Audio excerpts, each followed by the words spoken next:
নমস্কাৰ টাইমছ নিউজলৈ স্বাগতম জনাইছো আৰু এই মুহূৰ্তত এটা গুৰুত্বপূৰ্ণ খবৰ দিব লৈছো সদৌ অসম ছাত্ৰ সংস্থাৰ নৱনিৰ্বাচিত কেন্দ্ৰীয় সমিতিয়ে দায়িত্বভাৰ অৰ্পণ কৰা হ'ব সোমবাৰে ছাত্ৰ সংস্থাৰ নৱনিৰ্বাচিত কেন্দ্ৰীয় সমিতিৰ শপত গ্ৰহণ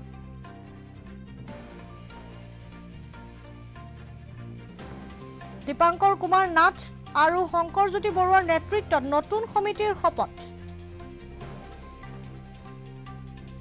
গুৱাহাটী বিশ্ববিদ্যালয়ৰ ছাত্ৰ সংস্থাৰ মুখ্য কাৰ্যালয়ত হ'ব শপত গ্ৰহণ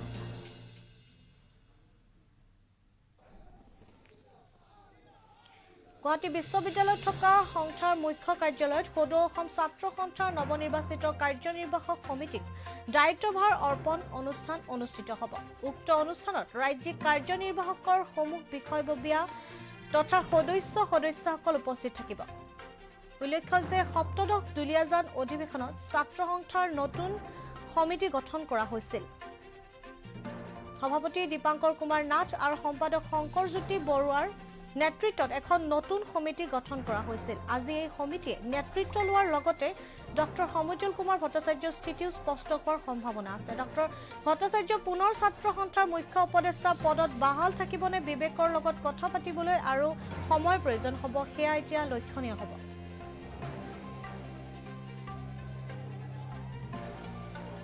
News Desk report Times News today.